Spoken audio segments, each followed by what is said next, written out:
Rock and Roll Geek Show 659. Still rocking after all these years. This is the story of my rock and roll butler.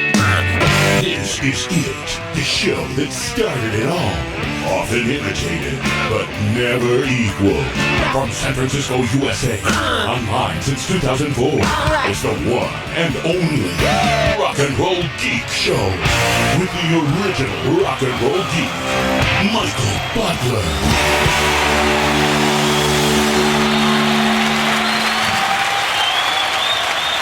Welcome to the Rock and Roll Geek Show. My name's Michael Butler. Thanks a lot for joining me. I really appreciate it. Today is Friday, September 18th when I'm recording this show, and it's 8:42 p.m. And I'm going to open up this beer here. But I'm going to open it. I'm drinking something different than Tecate tonight. I'm drinking Orion Premium Draft Beer from Okinawa, Japan. I got this at the Chinese grocery store. It's Japanese beer, and I'm going to open it with my new bottle opener that came in this package here from friend of the show, Chad Burns. He sent me this really cool bottle opener. It's like a wrestler dressed in black, like a masked wrestler, and he's got his arm around the side, and the side is the bottle opener. So I'm going to try opening it with this masked wrestler, the black masked wrestler, and opening up the Orion. And like my friend Chiaki says, you're supposed to drink Japanese beer in a glass. So I'm pouring it in a Stella Artois glass. While I let that foam simmer, I'm going to take a sip out of the bottle. That's good. In this Chad Burns box came a letter. It says, "Hi, Michael. I put this CD in just in case you wanted another one great record, and then they broke up. And $20 for some Tecate. Stay frosty, friend of the show, Chad Burns." So he sent me a Smash Gladys CD and this nice bottle opener and $20 in cash. So thank you, Chad Burns. I really appreciate that. Let's start right into some music. I'm going to play something that is sent to me from Adrian Boschrock in the forums. Friend of the show. Everybody's a friend of the show, but Adrian is a friend of the show and a friend of mine. He sent me this band from Sweden called Dead Lord, and I have never heard of this band, and I've never heard this band, but I just listened to them when I was putting this playlist together. So here is I don't know if it's brand new. It's a band called Dead Lord. The song is called Hammer to the Heart. Hammer to the Heart.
Lay you down deep.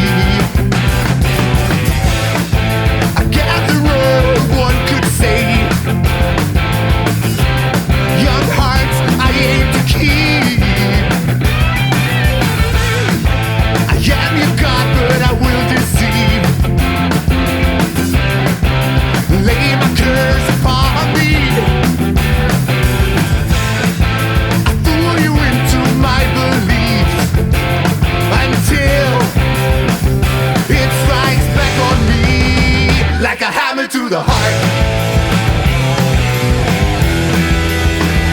I have it to the heart. I have it to the heart. One strike and I'm gone. I have it to the heart.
Like a hammer to the heart. A hammer to the heart. A hammer to the heart. One strike and you're gone. A hammer to the heart. Like a hammer to the heart.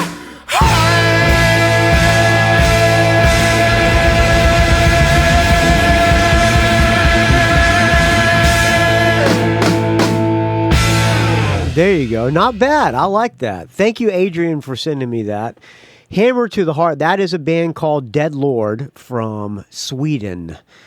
They look like the band. I'm on their Facebook. They look like long-haired scumbags like me. All right, there you go. I like that. Thank you, Adrian. All right, so today I went to, my friend Don was telling me that, I don't know if you know, but I'm kind of into fishing and getting my own food. And he said he went out to the docks at Half Moon Bay, which is about half hour, 40 minutes from here south.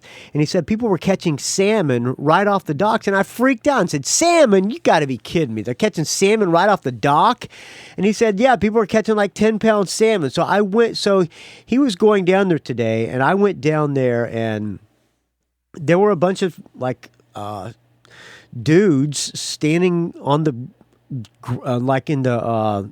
right on the rocks throwing lines out. I didn't see anybody catching any salmon, but the water looked pretty damn dirty there to me, man. But I didn't see anybody catching any salmon. But my point is, I was kind of bored walking around, and I walked over to the docks where all the boats, to the marina where all the boats were, and there was a boat that had a sign on it that said, fresh caught albacore tuna.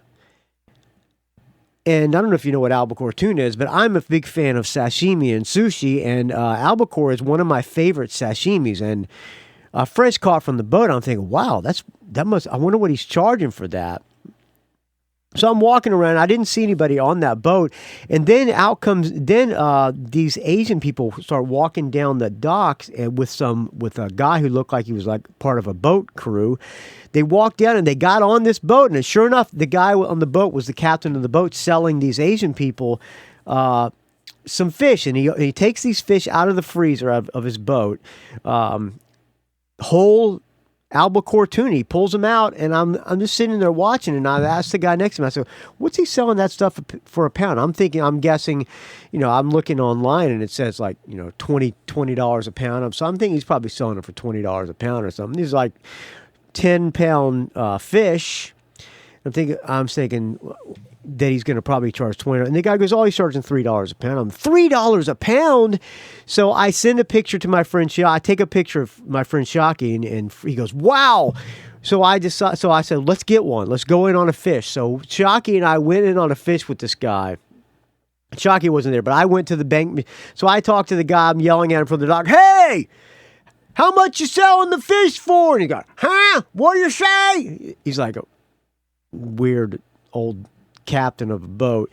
And he goes, $3 a pound. I said, well, how big is that fish? And he goes, oh, they're about 10, 12 pounds. So I go to the so I go get some cash.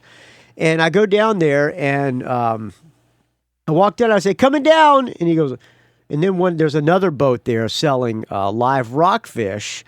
And he says some smart aleck remark. And then I get down there on the boat, and I climb, and I go to step on the guy's boat. And he goes, no one's allowed on these boats. You can't come on the boats. You can't come on the boats. Get off the boats. You can't come on the boats. And I was like, sorry, man. Sorry. I didn't know, because the Asian people climbed right on the boat. No one said anything to them. So I get on the boat. So so the point of this whole thing is I buy a 12-pound salmon for 12-pound albacore tuna for $35. I have it on ice right now. My friend Shockey is coming over tomorrow. We are going to break that albacore tuna down into some sashimi grade fish for $35, and I'm looking forward to it because I went to dinner tonight to get some burgers takeout from some burger place down the street. It cost $50 for 4 hamburgers. I'm going to get a lot better meat out of that albacore tuna for $35, man. So I'm looking forward to doing that with my friend Shockey tomorrow. So there you go. That was my day.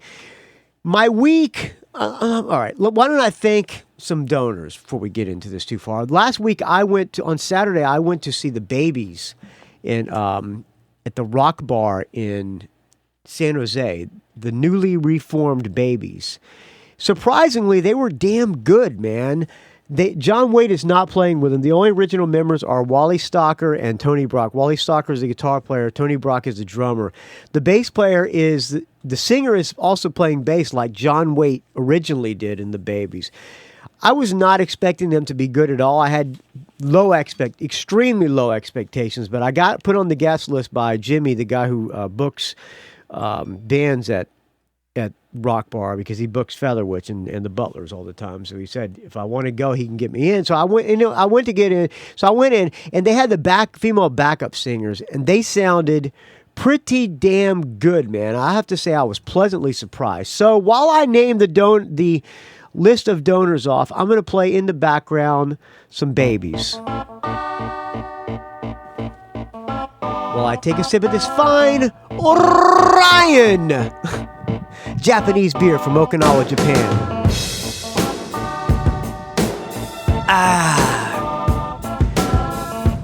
Thank you to everybody who donated this month. I would like to thank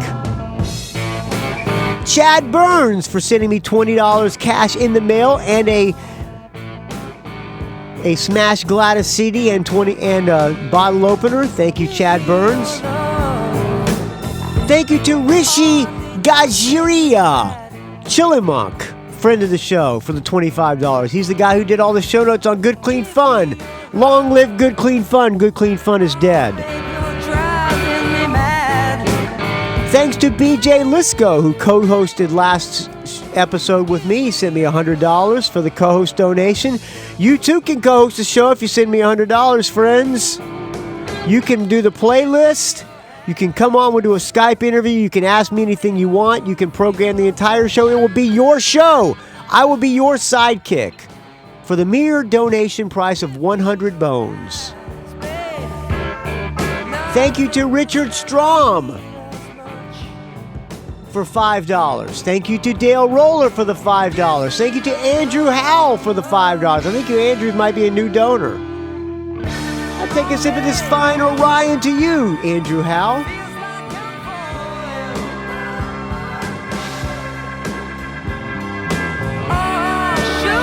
Thank you to Jason Shepard for the $10. We hear Wally Stocker.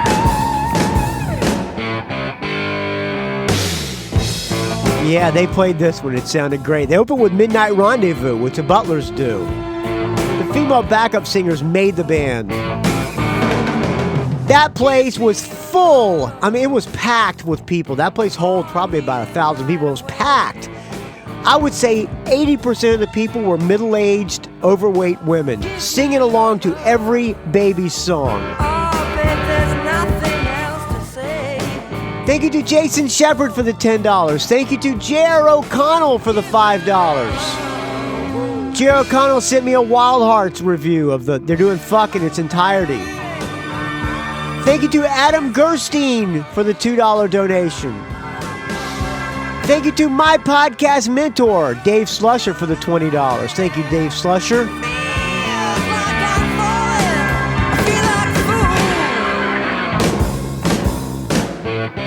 That is a great riff. Thank you to friend of the show, Todd Cunningham, for the $10. Thank you to Todd Cunningham for also sending me the Hailstorm, or Hailstrom, I don't even know how to pronounce it, songs. Thank you to Jeffrey Canaparoli for the $2. Thanks to Tim Harigian, the Third Shift Rock and Roll Geek, for the $10.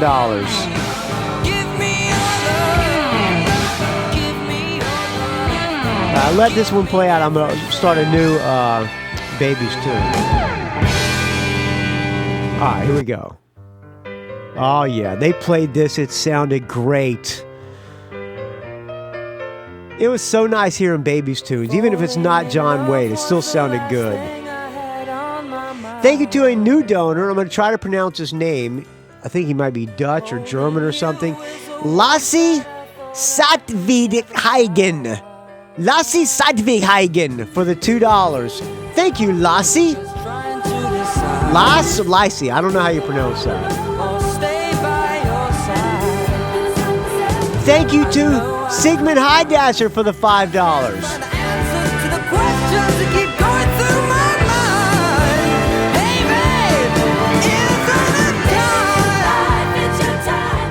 Thank you to Stephen Mascord for the $5. Did I thank Sigmund Highdasher? I think I did. Thank you to John Skiller for the $2. Thank you to Bradley Lisko for $10. Thanks to Ralph Miller, friend of the show and friend of mine, for the $10. Thank you to Anthony Lascalzo for the $2. Thank you to Patrick Shanahan for $5. Thank you to Michael Stevens for $10. Thank you to Chris Stanley for $10. School of Podcasting, $10. That's Dave Jackson in the School of Podcasting. Thank you to Dan McBride for the $2. Peter Spark, $2. John Boveri, $5. Michael Mack, friend of the show and friend of mine, $2. Chris Harrison for $10. Thank you to Delirium Records for $5. Mario Zothi9 for $2. Kelly Mitchell for $5. David Ivy, $5. Paul Fondery, $10. Jeff Licky, $10. Adrian Bashon, $2. Thank you to Dave Franco for the $10. Thank you to Sarah Terlaga for $15.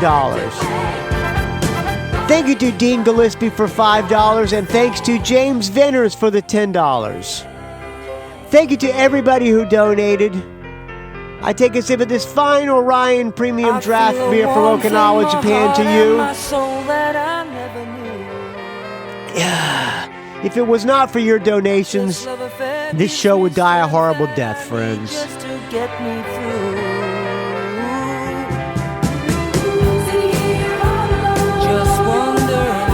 Please keep the donations coming. If you don't donate, you're stealing from... Okay, I'm just kidding. You listen to the pledge drives, and that's what they tell you. If you're not donating, you're stealing from the shows. But if you like the show, a donation will be very much appreciated, friends. And there is also an Amazon wishlist on rockandrollgeek.com. I'm just saying.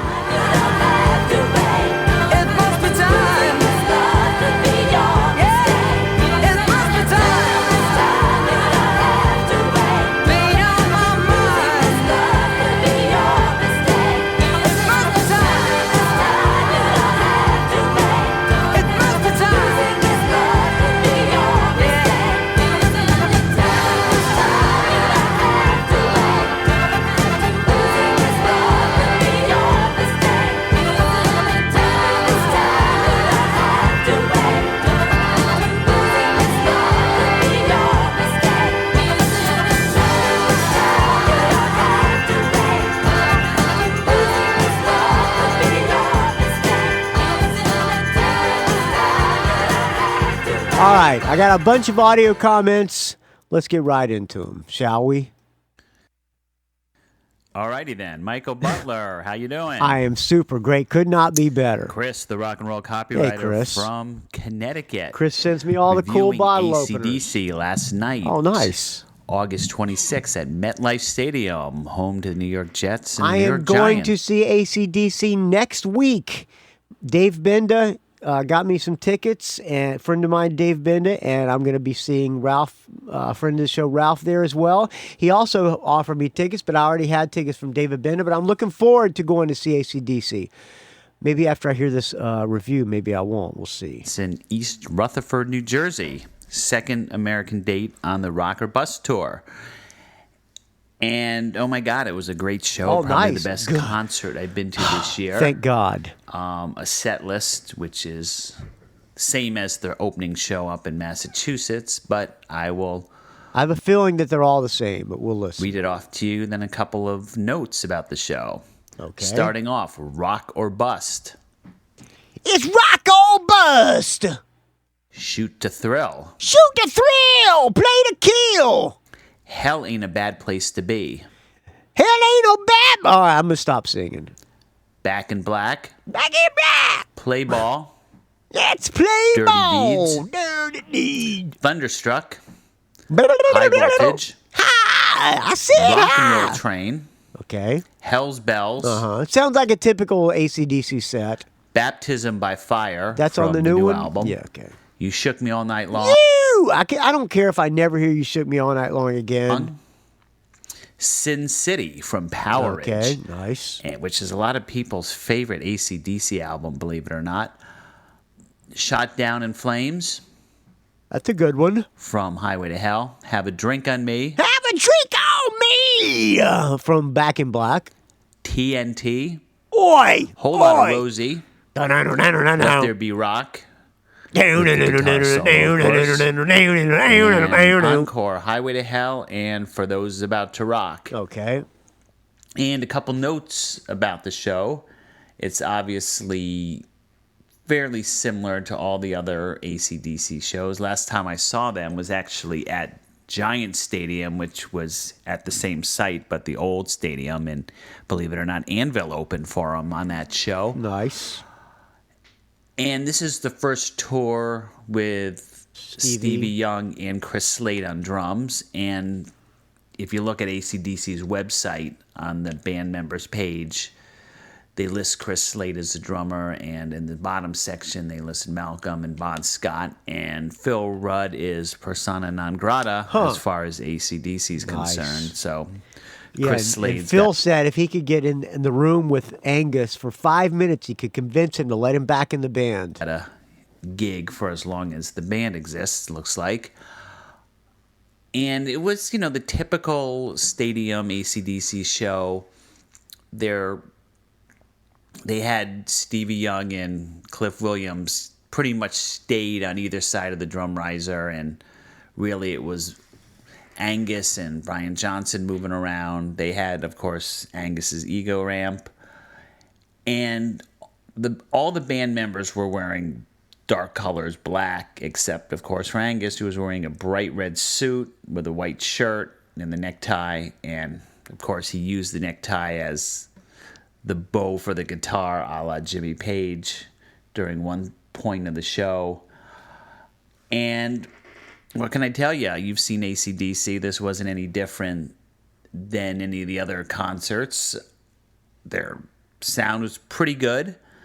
The stage setup with the screens, we were in the back section. Now, was there a video opening the show like the last time I saw them? I saw them on the Rock and Roll Train tour, or whatever album. What was that album called? Black Ice tour, and they had a video opening the show. I took my daughter to that, and she loved it. The stage was directly in front of us. We were in the 300s. It was only a $45 ticket. That's good. And, of course, it was sold out. It was, reasonably easy to get in and out of the place because, there's a football stadium, there's a racetrack, and there's also an arena there. So New Jersey has got that down pretty well. But the set list, was deep. They threw some stuff in there you wouldn't expect. They didn't use a couple. They didn't do the jack. A couple things. Good. I don't care about that one. Chris Slade on drums was excellent. He's more of a John They Bonham. played Thunderstruck, right? While Phil Rudd was more kind of a Charlie Watts with a swing to him. But, he did well on the drums. I like Chris Slade. What else? He's my favorite. He's my favorite that's it, AC/DC drummer, except for next to Phil Rudd. I mean, AC/DC. What can I say? 20 songs in like 2 hours, and no talking between songs. Not that you can understand what these guys say anyway. And 9 of them were Bon Scott era songs for those of you keeping score at home. So that's it. Chris, the rock and roll copywriter, with AC/DC review and a couple other things coming up. I will phone them in when they happen. Have a good day. All right. Bye. Thanks, Chris. Another review here. Show review. Hello? Who's calling? Hello? Caller. Who is calling? Michael Butler, it's Jim Schwab, the rock and roll toothbrusher. Jim S. Long time no hear. I recently went to the very first AC/DC U.S. show at nice. Gillette Stadium in Foxborough, Mass. Chris went to the first. Rock and roll copywriter went to the first, or to the second. Jim S. went to the first. Massachusetts. You sent me yourself, so I'm going to send you a couple of pictures if you want those. Yes, I was pretty close. I was in the 7th row. Nice. A little side note, it was the very first show I took my 10-year-old son to. I bet he loved it. I took my daughter and she loved it. AC/DC. I was just a little bit older than him. I was about 10 and a half, 11 years old. The first AC/DC show I saw was opening for REO Speedwagon, which, by the way, Gary Richrath, dead. Rest in peace. I saw AC/DC open for REO Speedwagon. It was on the Let There Be Rock tour. I went to AC/DC for the very first show I ever went to on the Flick of the Switch tour. I originally thought it was for those about to rock, but it was 1984. As we all know, was the Flick of the Switch tour. So, getting right into it, I had really good seats. I was in the 7th row of a stadium show. We were on the right side of the stage. The only problem is I could not see the drummer because he was set back in the little recessed semicircle covering thing that they had going on. They played for about an hour and a half. They fucking smoked. They ripped it. Nice. There's some video of that show on Blabbermouth if you want to look it up. I don't want to see it. I want to be surprised. The first few. Even though I'm already not surprised because I've heard the whole set list. West tour at Gillette Stadium. The first thing I just kind of wanted to mention was when we walked in and we had floor seats. So there was one merch booth. And my son wanted a shirt and a pair of the Angus devil horns. So, of course, he got those. And we waited in line through the whole opening set, which the opener was kind of meh anyway, so it was no big deal there. But there were 4 people serving everybody for merchandise. The entire stadium? And they ran out of the specific shirt for that show, which was Angus in a Patriots uniform. They have one merch the booth? cartoon Angus. I did order it later on acdc.com, and it's still back ordered. So. All right, get right to it. The set list. Of course, they opened with Rock of Us, Shoot to Thrill, Hell Ain't a Bad Place to Be, Back in Black, Play Ball, Dirty Deeds, Thunderstruck, High Voltage, Rock and Roll Train, Hell's Bells, Baptism by Fire, You Shook Me All Night Long, Sin City, Shot Down in Flames, Have a Drink on Me, TNT, Whole Lotta Rosie, Let There Be Rock, with a guitar solo rock along part. He did more rock along than guitar solo thing. A side note, for the first time ever, and I've seen AC/DC 23 times, Angus kept his shirt on. He did not do the striptease thing. He's seen AC/DC 23 times. To see old man boob Angus throwing his shirt off of the side of the stage. And then they went off stage. They came back out on an encore. They did Highway to Hell, and For Those About to Rock, we salute you. As a little side note, my son had earplugs in the whole night because he's only 10, and I'd like to see him when he gets to be my age. Okay. Still hearing. So when not to his mention, favorite song came on, and that's Highway to Hell. Not to mention that the wife insisted, right? Pulled him out, kind of grinned at me, and rocked along to Highway to Hell. It was a righteous rock and roll moment. Hey, man, taking your kids to a rock show, especially an AC/DC show, is very righteous, Jim S. It doesn't get more righteous than that. You have kids, and you do. You understand perfectly what that moment meant to me. Yes. And I had warned them about the cannons for Those About to Rock, and they were literally like 20 feet in front of 25, 30 feet in front of us, a couple rows up. And they were loud, not as loud as they've been in the past, but they were loud, and he was like a little bit, taken aback by the volume of the cannons. But he was rocking along and doing a little salute for every one of the little we salute yous. It was probably one of the best times I've ever seen them. That's because you had your kid with you. My favorite time ever seeing them was, and you've mentioned this a couple times fairly recently, the last time that Stevie Young played with them on the Blow Up Your Video tour.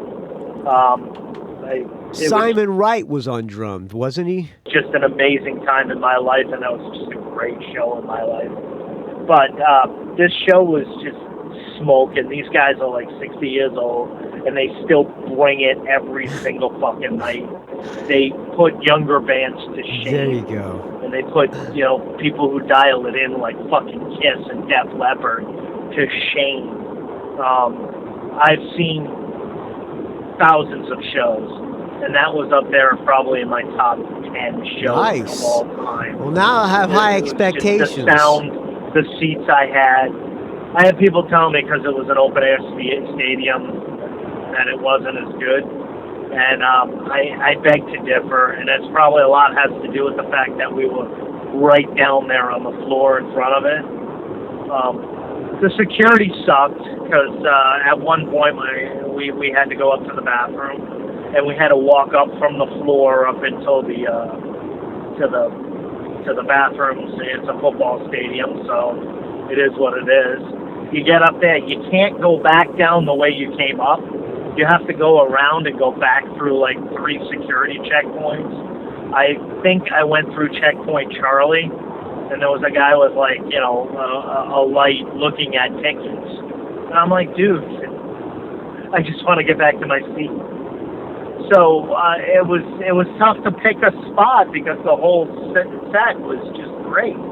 We went during, I think, Shot Down in Flames, which I've seen, several times before live. And then, but the problem is I have not seen Have a Drink on Me in many years, if they've ever played it before when I've been there. And I missed the whole song because of the stupid security checkpoints. We heard it, we just didn't see anything to do with it. But so it was a phenomenal show. I had a great time. I got to share it with my son, and that was something special, of course. So, that's my show review for AC/DC at Gillette Stadium back in August. Stay frosty and take care. All right, stay frosty, friend. You, too, can leave me an audio comment. Area code 706-621-ROCK. Or leave me an audio comment or a show review. Area code 706-621-ROCK. That's area code 706-621-7625. Now I'm in the mood to hear AC/DC. How about this? Let's see what we can find here. All right. Since Jim S. didn't get to hear Have a Drink on Me,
All right.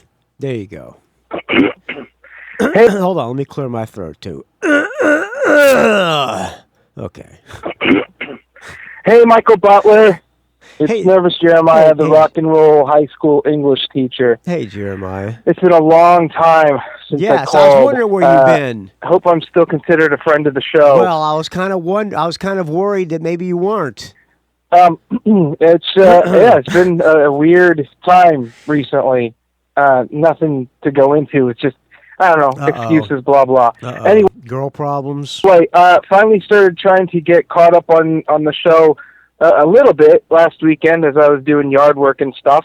I listened to your track-by-track review of the new Bon Jovi album, which I will admit I've never been a Bon Jovi fan, but dear God, that was an abomination. Yes, that was just absolutely fucking horrible. But I digress. I gotta say, I really like doing the Dog Days of Podcast, and I like to doing a show every day. I should make it a daily show. I really should. It's easy to get off track and not do a show, but it was really fun doing a show every day. Yes. Okay. I don't know I don't know what I'm talking about. that I really had anything all that profound to share. Yeah. Just wanted to. You think I have anything profound to say either, Jeremiah? Remind you, and maybe there are other people out here who have had the same experience as I have. But I want to remind you just how much of an influence you have had on me as a music fan. Really? In fact, I'm in my car right now. I just parked so I could make this phone call and turned off my stereo, and I was blasting AC/DC. There you go. Which I'm sure is something that you do all the time, but I don't very often because or I hadn't previously because I had never given them a chance. I don't know. But you have opened my mind in so many ways. I listen to them and I realize what makes them so great. I mean, it's great. like it's the same thing that turned me on to the Ramones years ago. It's like there's just beauty in their simplicity, and their songs I think are deceptively complicated at times. Yes, I mean, I'm a drummer, so not from a drummer's perspective necessarily. Phil Rudd, one of the best drummers there is. But holy fuck, Angus Young's guitar playing is amazing. Again, I'm not saying anything profound. I'm sure you've got people out there listening saying, yes, I've already been aware of this for 35 years or however long it's been. But anyway, yeah, so I was just listening to It's a Long Way to the Top If You Want to Rock and Roll, and it's just making me really happy, and it made me think of you. So that's anyway, what rock and roll's all about, friend. Hey, Michael, I hope that everything is going well for you. Super great. And whether you hear from me or not, I'm still out there, and I'm still listening. I might not always be able to listen in a timely fashion, but I do what I can. Anyway, hope you're doing well, my friend. Take care. Bye. All right. Thank you, Nervous Jeremiah. Nervous Jeremiah. That was a very nice phone call. I got a Wildhearts review from Chad Burns.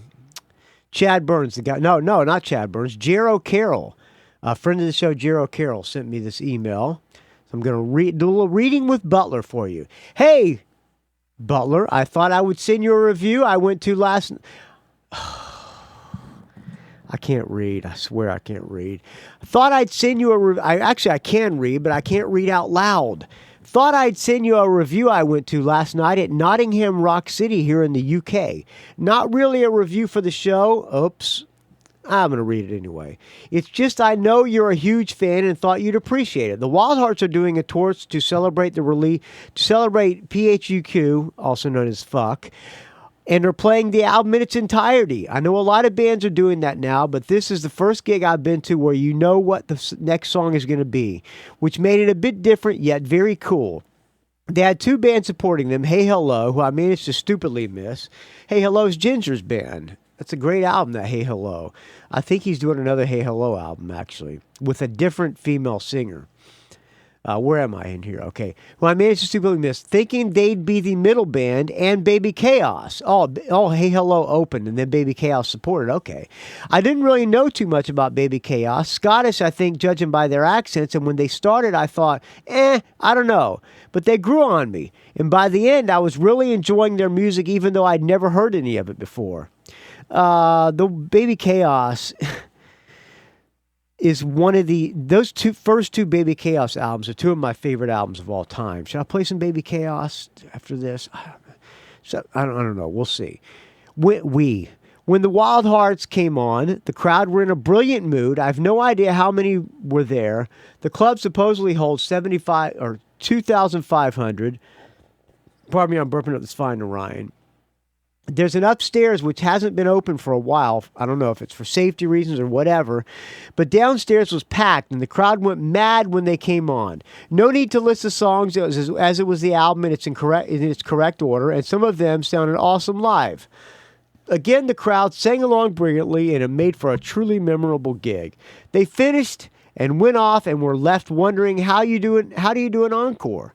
I don't remember any hidden tracks on PHUQ, so here's a video I just found online. Someone who stood behind me and my mate, and the crowd were singing, don't worry about me, don't worry about me, I'll be okay, don't worry about me. They kept singing it over and over again to bring them back, and carried on as they hit the stage. The video starts just as Ginger realized that he had technical problems with his guitar, and just watch the video. You can see how it went and the flavor of the gig. They went on singing, don't worry about me, don't worry about me, I'll be okay, don't worry about. They kept singing that over and over again, the crowd did, while Ginger was getting his stuff going.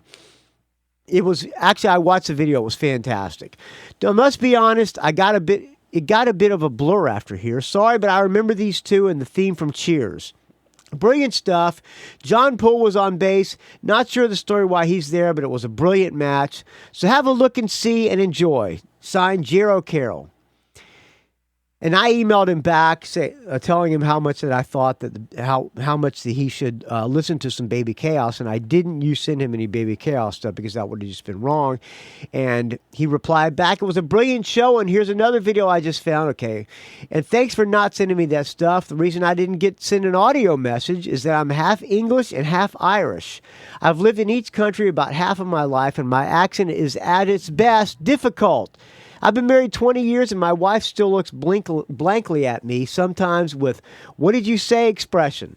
And thanks for the show. It keeps me laughing. Been listening a long time. I sent you the goddamn horror CD a few years ago. Keep it up. And as Stay Frosty is an American goodbye, I say, hey, stay frosty, friends. I'll do an Irish one for you, but phonetically, because the Irish spelling ain't going to help you pronounce it. It says, so slán, my friend. So slán, my friend. So slán, Jero Carroll. All right. For Jero Carroll, I'll play something from the Wildhearts PHUQ album, also known as Fuck. This is Just in Lust.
copyright. So backtrack, get the record straight. We only had a day to intimate. No sign on a dotted line. We never said there'd ever be a second time. One of these days in a classical way, I was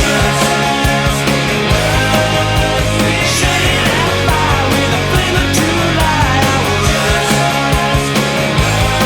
another passion that plays in a chemical haze. I was with you. So why the worry? So why the guilt? Don't you know another quill? So we were lonely, so we agreed. We only did it for the company. Things is wrong and things is right. Things got a way of changing overnight. What's so wrong in turning on? Instead of being alone when the chances are gone, 'cause it was one of these days in a classical way. I was shutting out fire with a flame of true light. I was another passion that plays in a chemical haze. I was with you, 'cause you felt it too. There you go, Wild Hearts. That album it's one of my favorite albums too. That album is a masterpiece. Top to bottom, it's a masterpiece. If you do not have that album, the Wild Hearts PHUQ, which I think Ginger once said in an interview, it stands for partly heterosexual, ultimately queer. I don't know if you were just bullshitting, but it's a masterpiece album. Great, great album. It was supposed to be a double album, I think, in the East-West. I'm probably wrong in this. There's a lot more Wild Hearts authorities than me, but I heard it was going to be originally supposed to be a double album, and East West nixed that idea. I think that's what Ginger said. All right, more audio comments. See if I can pull up the QuickTime player here. This is from, I don't know who this is from. Hey, Michael Butler. This is Kevin DeGrease. Kevin DeGrease. I'm a third shift rock and roll geek, but you already had one of those. Yes, I have Tim Heregian. He's a fine representative of Yes. the third shift, so I'll just have to think of something else. I will call you. Let's see. You're the third shift rock and roll geek. All right. The other third shift rock and roll geek. That's original. It's just a quick audio comment to tell you that I'm still kind of The East Coast third shift rock and roll geek. new to the podcast game, but man, I love your show. It's a rough game, that podcasting game, man. We're all new to it. All right, back it up a little Audio bit. comment to tell you that I'm still kind of new to the podcast game, but man, I love your show. And, thanks, man. Out of the ones that I listen to, yours is my favorite by far, brother. Wow, that's very nice. I'm the guy that you reposted the visited with by Sweet, and man, I really I dig the Sweet so the much. Classic albums that revisited. was a great episode, I must say. I always say I was born a decade too late because most of my favorite rock is from the 70s, even though I was more of an 80s kid. Alice, Aerosmith, Sweet, T-Rex, all those guys. Exactly. Me too, friend. I really dig a lot of the 80s glam metal. Most of the stuff I listen to these days seems to come from the 70s. I think that Bowie's Ziggy Stardust album might just be one of the best albums of all time. Yes, it is probably widely considered one of the best albums of all time. Although, for David Bowie albums, I prefer Diamond Dogs. That is my favorite David Bowie album, but most people think the Ziggy Stardust is the best David Bowie. It probably is, but my favorite is Diamond Dogs, and my second favorite David Bowie album would be Station to Station. So, Kevin, if you don't have those two albums, go look for those and listen to them. They're both quality albums. In my opinion. That's a good little Q&A with Butler. Oh, nice! Here. I love the Q&A with Butler segment. I need a jingle for that too. Couple things to ask you. Being from Jacksonville, yes, I'm from Jayville. I think Kevin sounds like he's from somewhere on the East Coast. A Southern rock fan at all, like Kennard or Molly Hatchet, that kind of stuff. Okay. All right. Well, it's funny you should say that. When I grew up in Jacksonville, Florida, everybody liked Lynyrd Skynyrd and Molly Hatchet and stuff. And I was in a punk rock band, and I was not really. I claimed to hate Lynyrd Skynyrd and Molly Hatchet, but secretly I loved that shit. And secretly we all loved Molly Hatchet and Lynyrd Skynyrd. And I would probably guarantee you that all the punk rockers in Jacksonville, Florida, back then who say they hated that stuff, ask them now, and they probably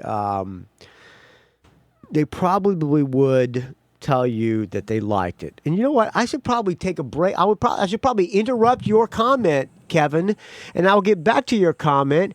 And I think I should. What can we find? Oh, I'm screwing up here. I should probably do a vinyl track of the week. If I can find the clip. Here you go. Here we go. And now, it's time for the Rock and Roll Geek Vinyl Track of the Week. To prove to you how much I like Southern rock, I'm holding in my hand right here Molly Hatchet's first album. Yes, Molly Hatchet's first album. It is called Molly Hatchet. In the it's got the Frank Ferretta, or I think that's his name, the artwork on the front. This album came out in 1978. This album came out right around the time of the plane crash, the Lynyrd Skynyrd plane crash, and Lynyrd Skynyrd was on top of the world. They were just getting ready to come out with Street Survivors. Plane crash, Lynyrd Skynyrd done. Boom, out comes the Molly Hatchet first album on Epic Records, and it blew up. And I'm going to say it blew up because of the plane crash. On the front cover is the Frank, whatever his name is, Frank something album art. And on the back, it's got the band standing there looking like rednecks. Even Danny Joe Brown is wearing a red shirt that says Redneck Power. And Dave Lubeck is laying down in a nice plaid shirt and boots and sunglasses.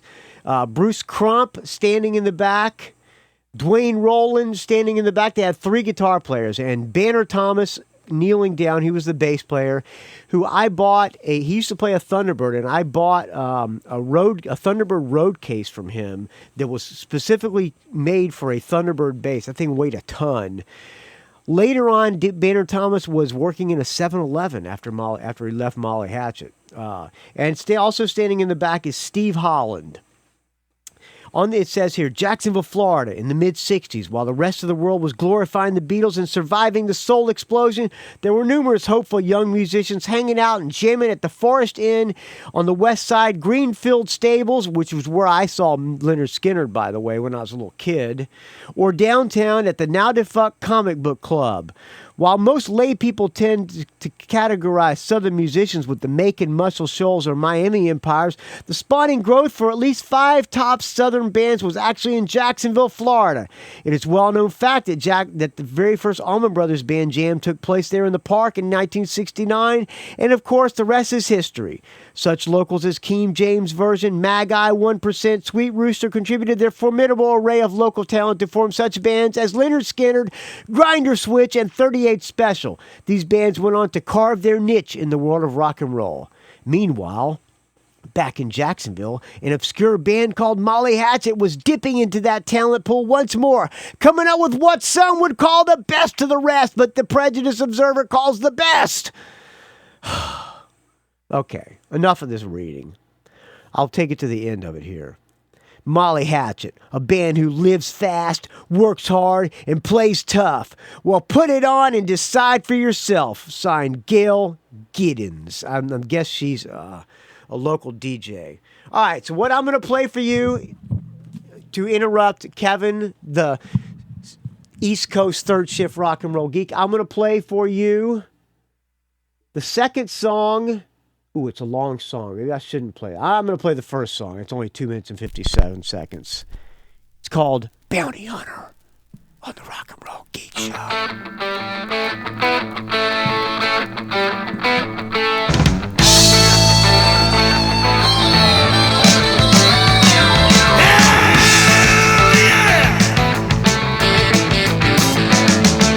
hopes keeping dust up off the trail, just getting back from a trip to hell.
All right, there you go. Back to you, Kevin. Being from Jacksonville, are you a Southern rock fan at all, like Kennard or Molly Hatchet, that kind of stuff? I think that might have answered your question. I dig a little bit of that stuff, but I'd never really call myself a Southern rock fan. But I guess, some of it's pretty good. Yeah. Just wondering, being from down there in Jacksonville, were you a Southern rock fan? And then I mentioned the Ziggy Stardust album. I was wondering, what's your opinion of that album? Like I said, I hold it up there with, definitely in the top 3 or 4 albums of all time. Like I said, it's widely considered one of the top albums of all time. It's a great album, but I prefer Diamond Dogs and Station to Station. Ziggy Stardust is probably considered the quintessential. Is that what a right word? Quintessential, the definitive David Bowie. But I prefer Diamond Dogs. I really like that album a lot, and I heard on one of your episodes I can't remember if it was American Heartbreak or Stevie Stiletto. American Heartbreak. We did Rock and Roll Suicide. Cover of, Rock and Roll Suicide. And I said that song was never released, but I found out from Jim Rim, who sent me an email, that was actually on a David Bowie tribute album, which I did not know. It was supposed to be for a compilation album or something that didn't make it, but I know you're familiar at least with the album. I was wondering what you thought of it. And I guess finally, I know a lot of the bands I've heard on your show are bands that maybe started in the 70s and then kind of, made it through the 80s impact and maybe changed their style a little bit. I'm talking about Judas Priest, AC/DC, Scorpions, and stuff like that. So I know you like some of the 80s stuff, but not counting bands that started in the 70s and then into the 80s, do you have any favorite, we'll label them hair bands, like Motley Crue or Poison or something a little more obscure? I'm from Baltimore. Baltimore, yeah, I knew it was from the East Coast. I still live in Maryland, but I'm a Baltimore kid, so being from Baltimore, I really dig Kicks. I've seen them more times than I could ever count. Yeah, I'm not a huge Kicks fan. Everybody raves on Kicks and how great they are. I'm not a huge Kicks fan. That bass player, I really like that bass player in the video. He played a Les Paul bass and he stomped through the puddles and stuff. But I wasn't a huge Kicks fan. But a lot of people like Kicks. So I was just wondering, did you have a favorite hair band? Metal, 80s metal type thing. And I guess that's about it. I eagerly await your answers. So I'll get out of here and get back to working my ass off. There you go. Phil Hendry would say. That's something else we have in common. Yeah, if you like Phil Hendry, you got to be a great guy, Kevin. Phil Hendry is, in my opinion, a brilliant mind. Have in common. We both love Phil Hendry. I think he's a genius. But anyway, good to talk to you. I just want to let you know, I'm loving your dog days. I love your show, brother. And guess I'll say stay frosty. Stay frosty, friend. All right. One of my favorite, I'm not a huge fan of the hair metal bands, but one of my favorites is the one that Chad Burns sent me. Smash Gladys. I like them. Why don't we play a Smash Gladys song? I'm doing a twofer for Kevin for the East Coast third shift Rock and Roll Geek. Here is Smash Gladys for you, friend.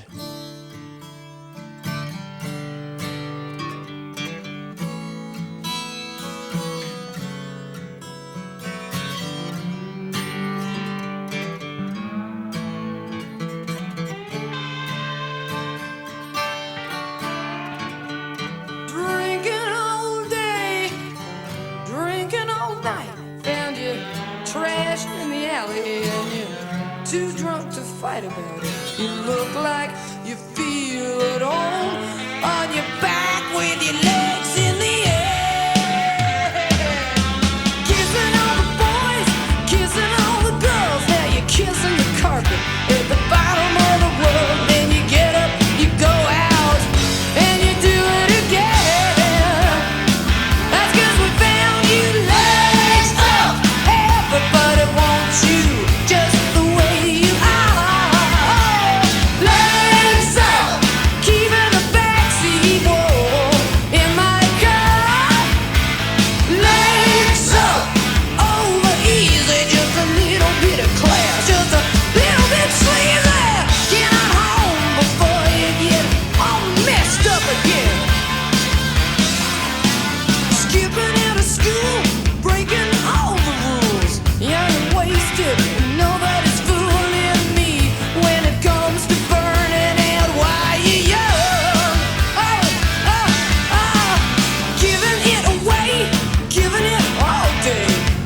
reduced to rags, feeling sorry and sad. It's all in a night's work when you're born to be bad. Your heart's in the right place. Oh, I wish I could say the same about where you put your legs up, over easy, legs up, nice and sleazy, legs up, up, up, up, up, legs up. Everybody wants you. Legs up. Everybody loves you. Legs up. Just the way you are. Legs up. Legs up. Legs up. Legs up. Legs up. Legs up. Legs up. Legs up. Up. Up. Oh, legs up. Oh, my heels are just a little bit of clouds, just a little bit sleazy. Get home before you get stoned again. Oh.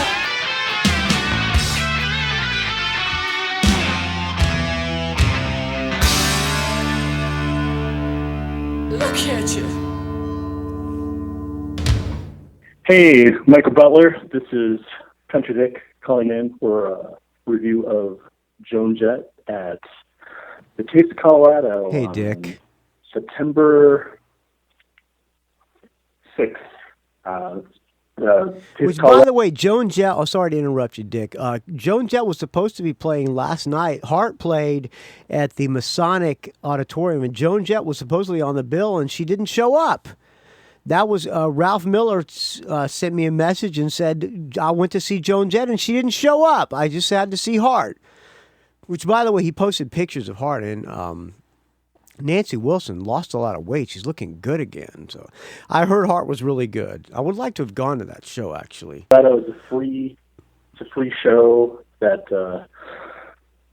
City of A free Joan Jett show. I'm guessing it was probably Greatest Hits. I don't know. I haven't heard this yet. They have a bunch of different shows through the nights. I think Bruce Hornsby in the Range and More Stay in the Time are also going to play there. Huh. But Joan Jett was tonight, and so it's about to give you a show review. First of all, I want to ask you how you're doing. I'm super great. Couldn't be better. Thanks for asking. Good to hear. Yeah.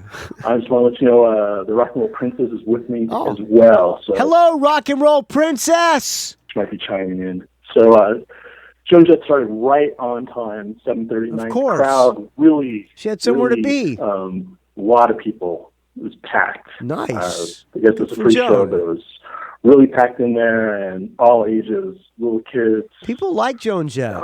Dogs, people in their 70s, wheelchairs, crazy amount of people. Anyway, Joan started the show. I'm going to switch my phone over to see the set list here. Bad Reputation. She started out with Bad Reputation. Of course. Pretty strong. I don't give a damn about my reputation. And then she started, and then the second song was Cherry Bomb. I'm your so far Greatest Hits.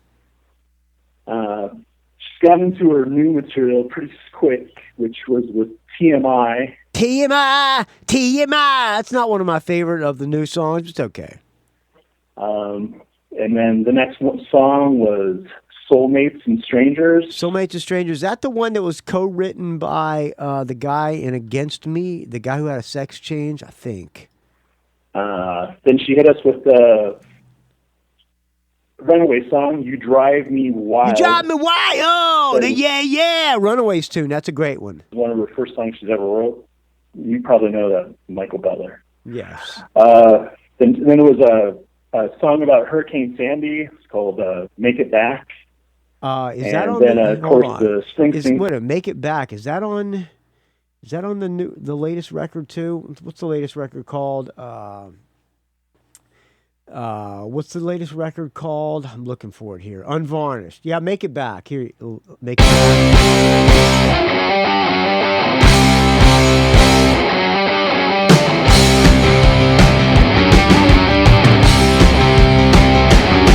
There's lightning in the sky, and the houses are on a good one. That last Joan Jett album's actually really good. Yeah, that's a good song, actually. So she played TMI from Unvarnished. She played Soulmates and Strangers from Unvarnished. There's a little bit of Soulmates and Strangers. I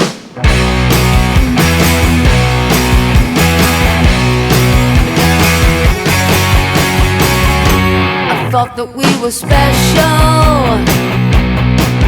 that you are the one for me. That's a good song, too.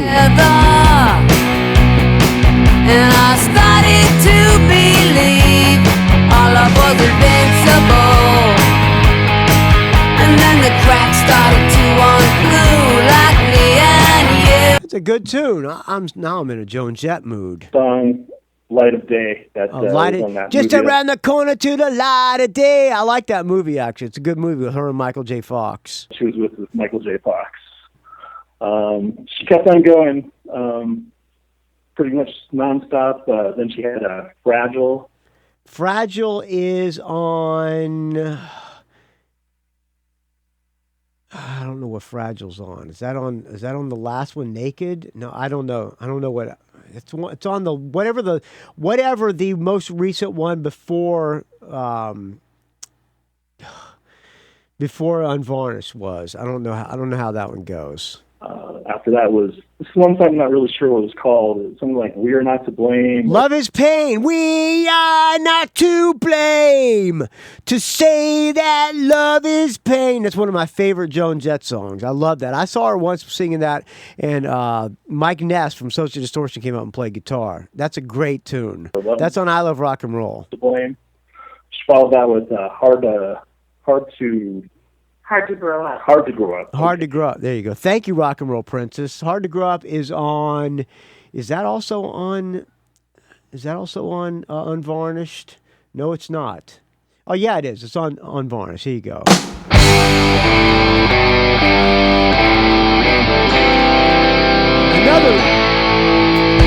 Another great tune.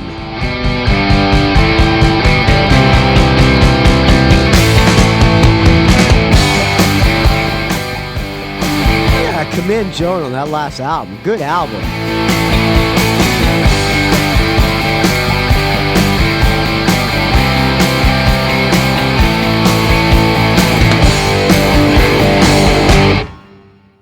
I wake up feeling crazy. Keep losing people, just lost my mom. That is why I love Joan Jett, man. Just straight ahead, catchy rock and roll. They're gone. I fucking love that woman. I love her. And then the next song was the French song. Je ne belle pensée sur toi. Great tune. That's on album. Third one, album. That's a great tune. And That's then a great album, too. The song that she wrote with Dave Grohl, Any Weather. Any Weather, also off of Unvarnished.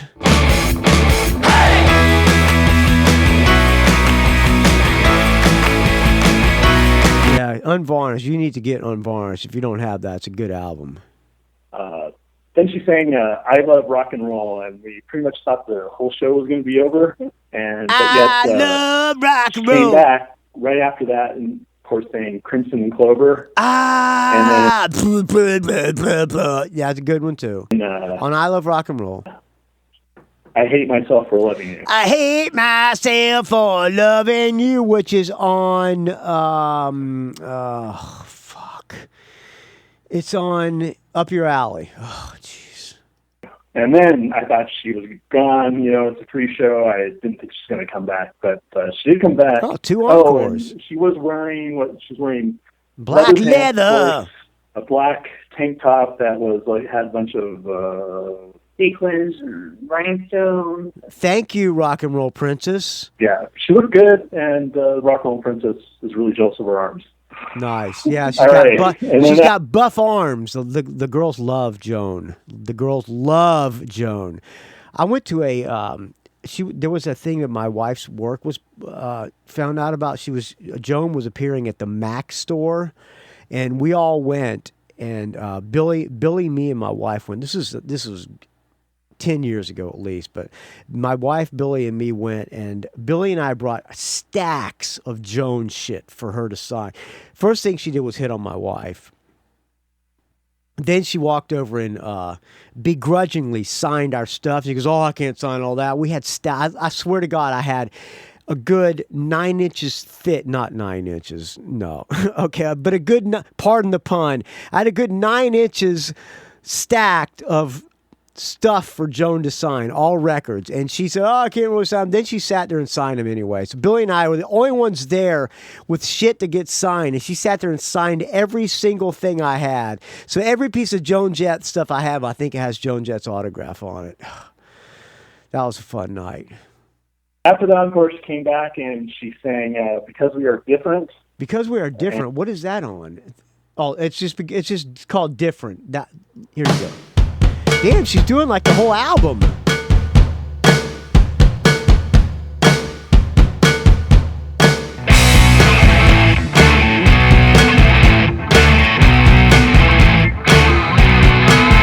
Have you ever taken flack from the bullies on attack? 'Cause you're different. There you go, but being bullied. And then she followed that up with the Iggy Pop song. And now I wanna be your dog. Also a good one. That is on Up Your Alley. Wild One. And right after that, she went Wild One. Wild One. What is Wild One on? back and she sang "Because We Are Different." Okay, I backed it up. And then she followed that up with the Iggy Pop song "Wild One." Is that on the Covers album? Everyday People. And then Everyday People, Sly and the Family Stone song off of album. But I don't know what Wild One is on. It might be on the Covers album. Really tight band. Great band. Tommy Price, great drummer. I know you've seen her a bunch of times. A million times. First time we've ever seen her. So it's a great show. It's a great free show. And probably paid next time she's here. Yes, so, go see her. This is Country Dick signing She's on tour with The Who. Princess. Bye. All right, thank you, Country Dick. Stay frosty, friend. You, too, can leave me an audio comment or show review. Area code 706-621-ROCK. I have one more audio comment. Hey, Michael, this is Jerry, the metal guy. Jerry, the metal guy. Good Clean Fun is dead. Long live Good Clean Fun. Long live Good Clean Fun. Jasper's a fucking asshole. He won't come back on the show. He won't do it. He won't revive Good Clean Fun. So as long as Jasper is not into it, Good Clean Fun is dead. Long live Good Clean Fun. And I'm calling with the beer. Not just kidding. I'm just kidding. Hey, first of all, man, how are you? You doing okay? I'm super great. Couldn't be better. Thanks for asking, Jerry. That's good to hear. Hey, man, I've been listening to your shows a lot lately. The Dog Days of podcasting, good. dude. And all this talk about beer, dude, is just it's bringing me back, man. Finish this last sip anyway, of Orion. Long live the beer of the week, bro. Anyways, man, I just wanted to catch up, dude, and see what's going on. I know it's been a while since I called you. And I see you're doing well. Super great. Stuff like that. But this is just mostly like that. bullshit with you, bro. Okay, and, bro. I just want to thank you, man. No, I thank kind of you. missed the beer of the week. Me too. I know I'm coming off as a pretty much a ass-kissing butler. So, but anyways, I just want to thank you, man, for you and Jasper letting me do that beer of the week. It was fun. I make a lot of friends. Having you on I made there, a lot friend. of friends from the show, and it's send Jasper an email. Tell him to bring the it's show cool, back. man, and especially you. Made a friend with you and Jasper, and it's really Jerry cool, the metal dude. guy, I just miss good it. guy. It's bringing back a lot of nostalgia. Me listening to you about Yeah. you and Chiaki and the beer and stuff. Yes. And I've had that Sriracha one, man. And you know, you're not a stout guy. I heard Maybe you I'll mention. bring back Good Clean Fun with Dave Slusher. But we'll do Daddy Problems or Hate Daddy. I Hate Daddy, whatever. Daddy's in trouble. Stouts, man, you gotta acquire a taste to it, bro. I just didn't like it right when I first started. Yeah, drinking he's it. referring to the Rogue Shriaka beer. I think the stout beer is better for me to cook with, Jerry, not to drink. I'm a stout guy, but by the way, I just finished the Orion. I'm opening up this Tecate. Ready for it, dude. It's kind of a shock to the system. But anyways, man, nice cold Tecate. Drinking a little bit of Samuel Adams Oktoberfest. It's that time of year. It's my favorite Samuel Adams, as a matter of fact. Nah, I prefer Tecate. I know I've done it before as a beer review, but I'm not going to do a beer review because this is not the Good Clean Fun show. Anyways, long live Good but Clean like Fun. I said, Good Clean man, Fun I is just wanted dead. to catch up and say, man, have a good one and keep rocking it, buddy, and stay frosty, my friend. Stay frosty! All right. Thanks, Jerry the Metal Guy. You too can leave me an audio comment. Area code 706-621-ROCK. That's area code 706-7625. Wait a minute. Area code 706-621-7625. I'm starting to get buzzed. We're an hour and 23 minutes into this. I just had a couple of more things. I was going to do a track by, here's Here's a email from Marcus, the rock and roll grandpa. Have you listened to the new Alice Cooper, Joe Perry supergroup HollyWood Vampires? I'm halfway through it. Let me pull up here, see if I have the HollyWood Vampires. Marcus, let me. Okay, let me read his email again. Have you listened to the new Alice Cooper, Joe Perry supergroup called HollyWood Vampires? I'm halfway through it. Would love to hear your opinion. Stay frosty, my friend. Signed, Marcus B., the rock and roll grandpa. Rock and roll. The HollyWood Vampires, if you don't know, consists of Alice Cooper, Joe Perry. I think it's Duff McKagan on bass, Johnny Depp also on guitar, and Matt Sorum on drums. There might be other people in the band as well. It's a covers album. And unfortunately, Marcus, it's covers that are like old covers. Should we do a quick track by track of the new HollyWood Vampires? All right, why don't we? Screw it. We're going to go long tonight. We are going to go long. Let me see. Pull up. Let me find. Okay, I'm going to grab something to write with here. All right, Rock and Roll Geek scoring system is going to be we're going to lightning fast track by track of the new HollyWood Vampires album. HollyWood. I'm writing it down. Vampires. All right, so if I like it, I give it 1. If I don't like it, I give it a 0. And if it's okay, I'll give it a half. First song is Last Vampire with a speech by Christopher Lee. I think it's Christopher Lee doing the speech. I don't have the album credits. Which is not really a song. It's just kind of an intro. He came up to the window in the mist, as I'd seen him often before. But he was solid then, not a ghost. And his eyes were fierce, like a man's. That promo shots and the press I've seen them doing, it's Alice Cooper and Joe Perry. When he turned to Joe Perry's been spending a lot of time in the water because he's got a tan mom tan. He needs a new stylist really bad. Were barking. All right, this is all pretty much filler. He began promising me things, not in words, but by doing them. Have you seen? By this intro, you think it's going to be a concept album, but then it goes into covers. With the very moonlight alive with grisly shapes. Christopher Lee has a great voice, great speaking voice. This song is a complete waste of time. I was going to give it a half, and I'm giving it a 0. Well, no, I'll give it a half just because I like Christopher Lee. To them, the children of the night. Yeah, these are all children of the night. And then it goes into an original song called Raise the Dead.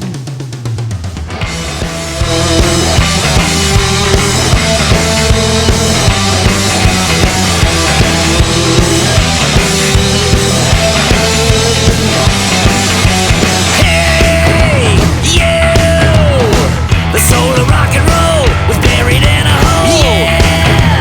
Yeah, can't you hear the beat? Can't you feel the heat? Cardiac, heart attack, pain and black. You know they never feared the reaper. Hey, you! They paid the devil's toll. They never lost their soul. They only lost control. So let's raise.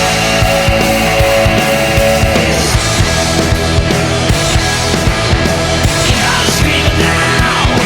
So let's raise the dead. Hey, you! The spirit in the ground still makes an evil sound. Yeah! All right, the song's not good. I'm going to give it a half just because I'm feeling generous. Then it gets into the covers. a Who cover, My Generation. Good production. People try to put us down. How many more covers do we need of My Generation? Things that do seem awfully cold. Talking about my generation. If I die before we get old. I saw footage of them playing at the Roxy in HollyWood. Kesha got up and sang, who happens to be one of my guilty pleasures, Kesha. But she looked totally out of place. The band looked not really rocking.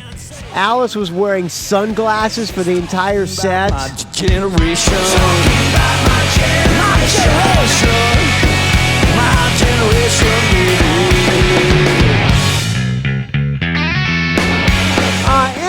It's okay. What can you say about My Generation? It's a good song, but do I need to hear a band covering it on an album? Not really. I'll give it a half. Next song, Whole Lot of Love. Whole Lot of Love. All right, I will give them kudos for doing a harmonic at the beginning.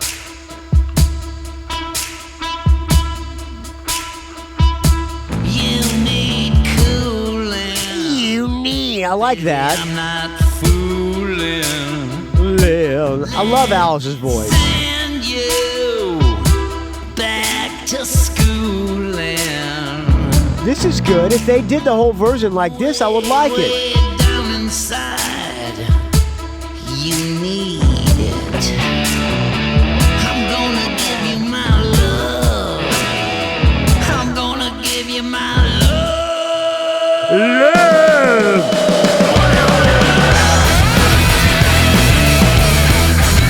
Alright, then, do we really need to hear another Whole Lot of Love? I don't think so. I've heard enough. Baby, I'm not fooling. Is that Kesha singing this? I'm gonna send you back to school.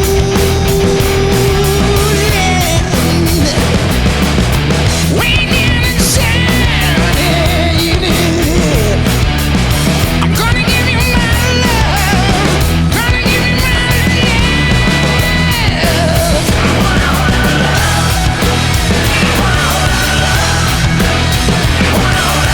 love. Or is that the guy from Jane's Addiction? I think it's the Jane's Addiction guy, Perry Farrell.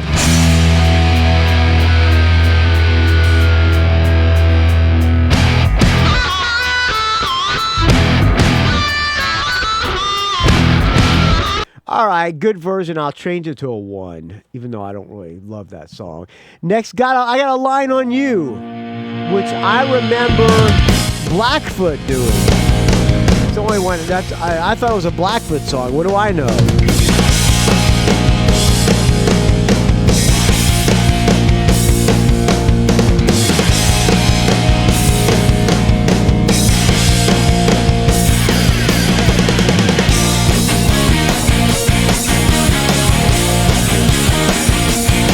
Let me take you, baby, down to the riverbed.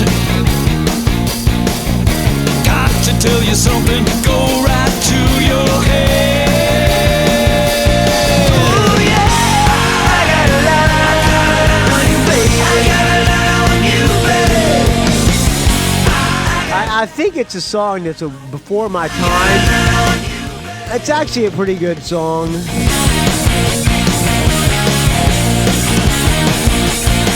I'll give that one a 1 too. Why not? Then it goes to crappy Doors tunes, which I think is probably Alice Cooper or Joe Perry's idea. 5 to 1, baby. 1 and 5. 0. I hate the Doors. I fucking hate the Doors. Then a Harry Nilsson tune, which I saw Robin Zander cover this song. It's an old song. This is what old men cover. 1 is the loneliest number. Oh, that's a Three Dog Night tune. 2 can be as Which I love this tune. It's the loneliest number since the I like that. I'm going to change my tune now.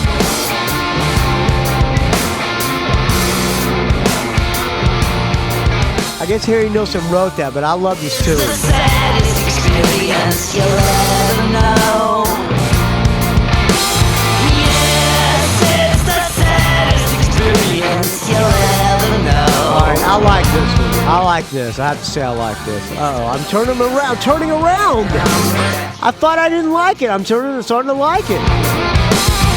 One is the loneliest number that you'll ever know.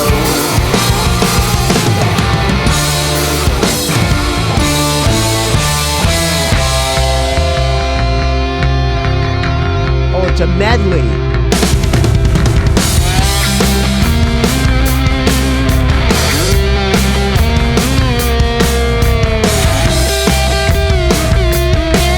You can jump into the fire.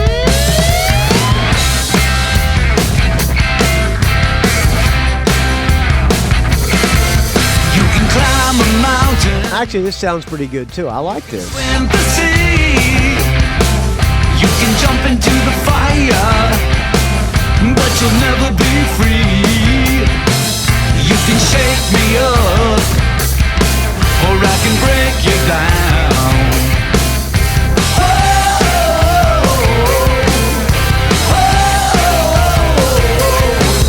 We can make each other happy. We can make each other happy. We can make each other happy. We can make each other happy. All right, that's pretty good. Next song is a Badfinger song, which was written by Paul McCartney, which I happen to like this tune too. Uh-oh. These are old covers, and I'm starting to like them now. If you want it. Yeah.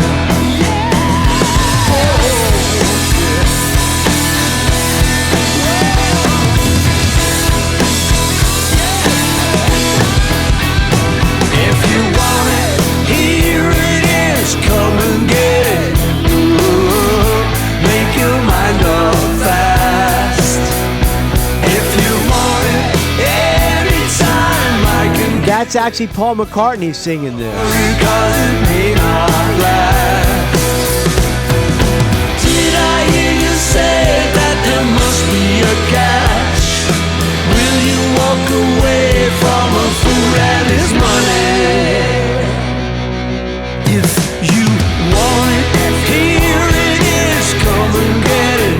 But you better hurry, 'cause it's going fast.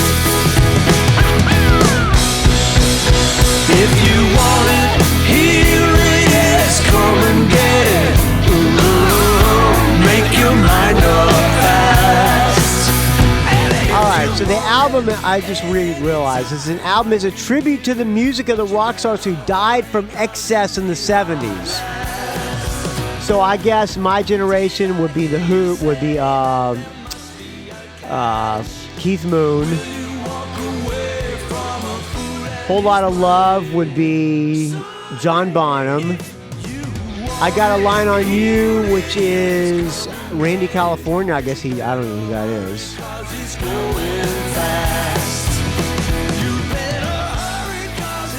Jim Morrison.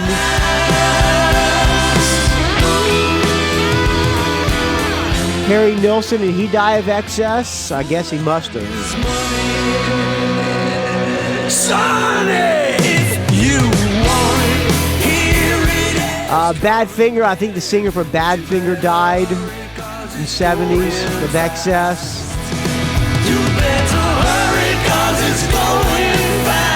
All right, I like this song. I'm going to give it a half. It's nice to hear Paul McCartney sing the song that he wrote, the Badfinger sang. And the next song is a Mark Bolan tune, the T-Rex, Jeepster. Of course, Mark Bolan didn't die of excess. He died in a car crash. I guess it was excessive driving.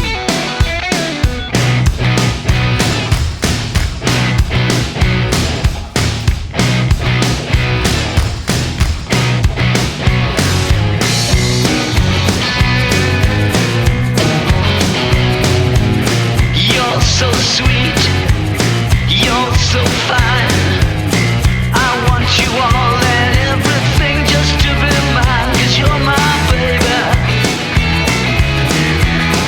say it's kind of weird hearing Alice Cooper singing a T-Rex tune. But that being said, this is a great tune.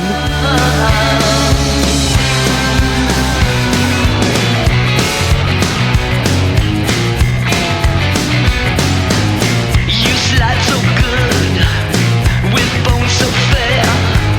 You got the universe reclining in your hair, 'cause you're my baby. All right, I'm giving that one a +1. I like that tune. It's cool hearing Alice Cooper sing it. Next song, Cold Turkey, written by John Lennon. John Lennon didn't die of excess. I think we know how John Lennon died. I don't really like this tune too much. I didn't really like the original that much. Temperatures rising, fever is high. Again, this is one of those songs that old people would cover. Can't see the sky. My feet are so heavy, so is my head. I wish I was a baby. I wish I was dead. Cold turkey has got me on the run. Actually, the guy who played bass on this in the studio was Dennis Dunaway. Can't get to sleep. One thing I'm sure of. Brian Johnson from AC/DC sings on some of this. So does Perry Farrell. Dave Grohl plays drums on most of it, I think. Slash plays guitar on some of it. Neil Smith from Alice Cooper, original Alice Cooper group, plays drums on some of it. Zach Starkey, Ringo's son, plays drums on some of it. Kip Winger.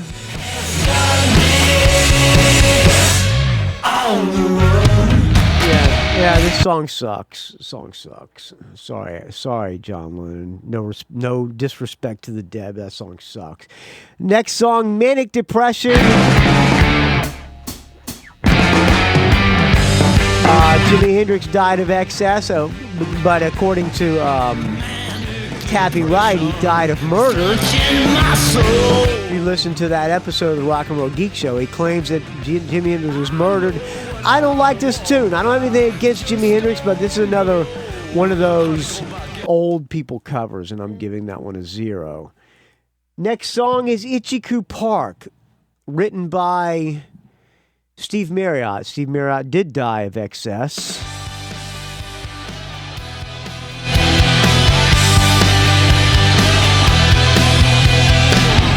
On the bridge of sighs, to rest my eyes in shades of green. I like this. Under dreamy spires. Now this is the kind of stuff they should have covered on the whole album. That's where I've been. What did you do there? I got high.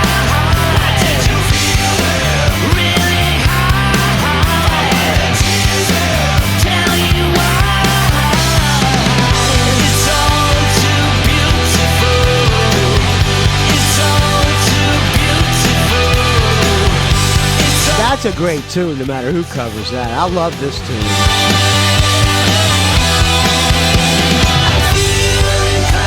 To blow my mind, get hung up in the ducks with the fun.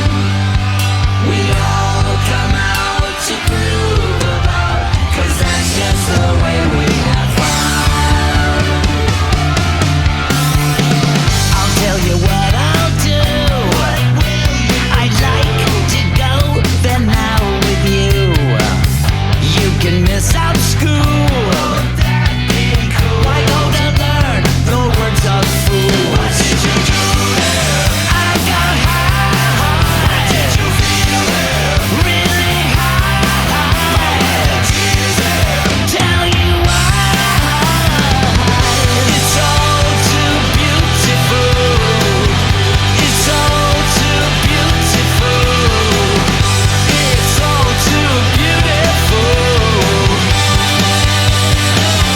right, I like that one. I'm giving that one a +1. I got to listen. I haven't listened to this whole album yet. That's a good tune. I really like that song. And next song is Alice covering himself. School's Out.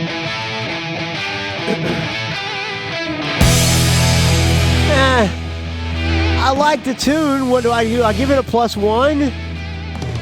And he's doing his live version that he does now. He combines Another Brick in the Wall. We'll get it to the Pink Floyd part.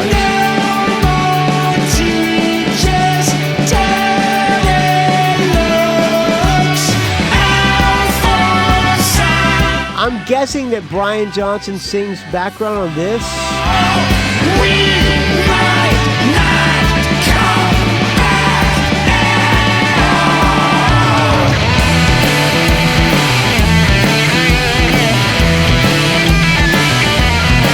See if I can get it to the Pink Floyd part. Cancel control. Okay, here we go.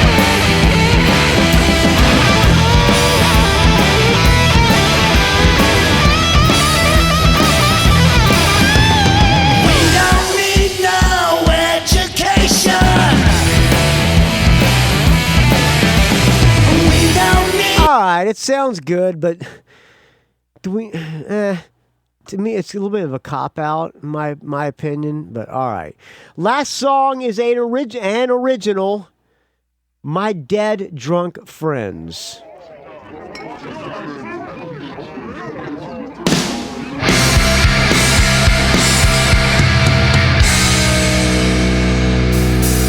Standing all alone here in a tavern full of ghosts.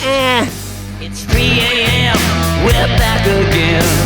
Here's my toast. The first one goes to rock and roll. The fortune and the fame. The limousines. I don't really care about the song. I'm just going to give it a half. I just don't care. So let's tally up the impromptu Hollywood Vampires track by track review. First song is a half. We got half, that's 1. Half, it's 1.5 out of 3. 1, 2.5. Half, 3 out of 5, 0. 4 out of 7. 4.5 out of 8. 5.5 out of 9. 6.5 out of 12. 7.5 out of 14.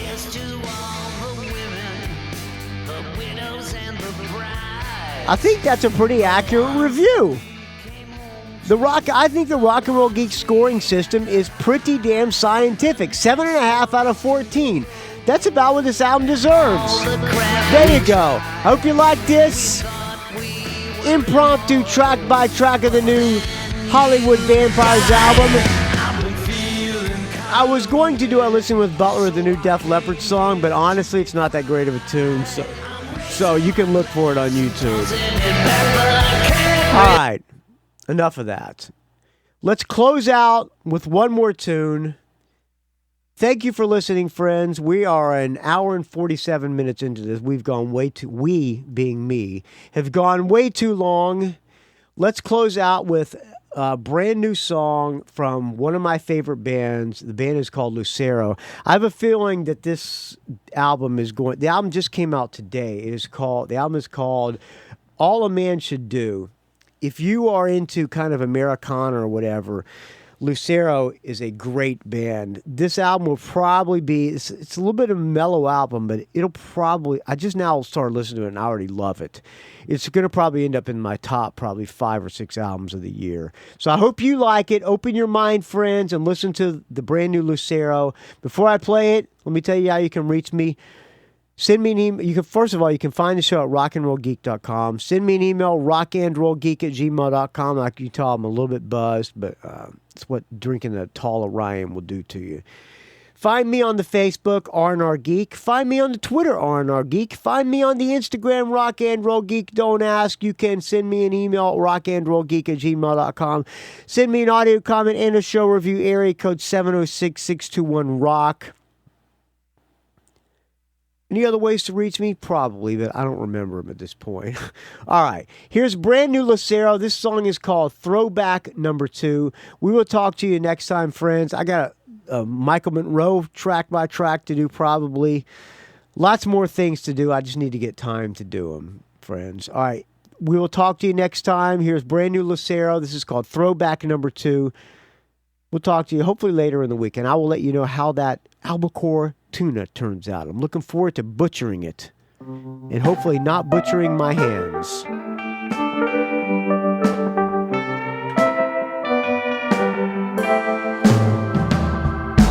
not sure how you found me. I don't know why you stayed. Since the night I met you, been fist fighting with fate. You know you were an angel, and God I was a fool, cursing at the heavens while you hung the moon. Don't go now. Oh my darling, won't you stick around? Little girl, you know you set my soul on fire every time you walk away.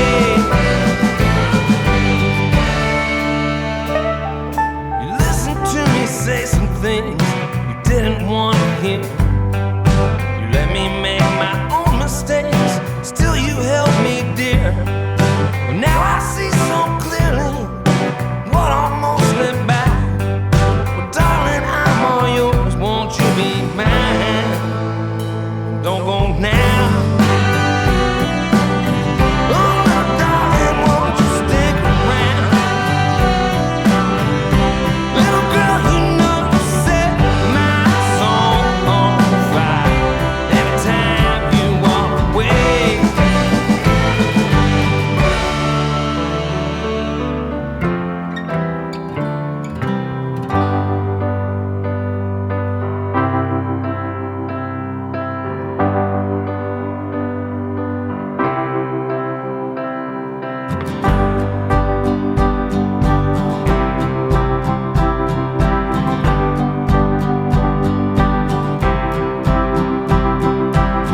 Oh, darling, marry me. Come on now, marry me.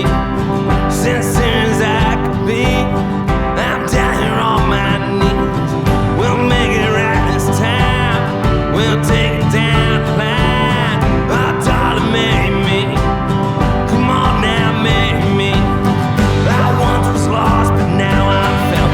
Pack of wolves and how we help. I set 'em up, I knocked 'em down. I was a terrible babe, but I don't want to live that way. And now I long for your embrace. Don't want to go another day without you next to me. Oh, darling, marry me. Come on now, marry me. I'll give you everything that you could ever need. Let's write it in the sky. We'll make my mother cry. Come on now, marry me. Oh, darling, marry me.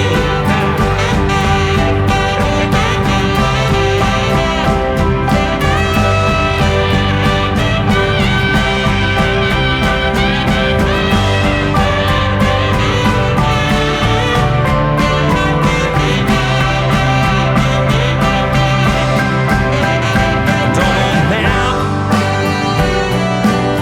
Oh, darling, won't you stick around? Little girl, you know you set my soul on fire every time you walk away. Don't go now. Oh, darling, won't you stick around?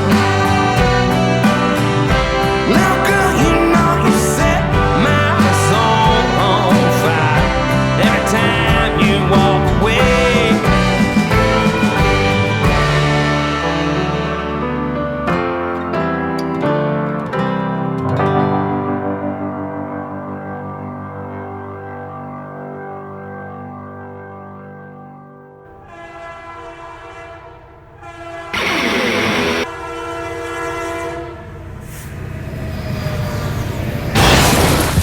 It's a rock and roll geek train wreck.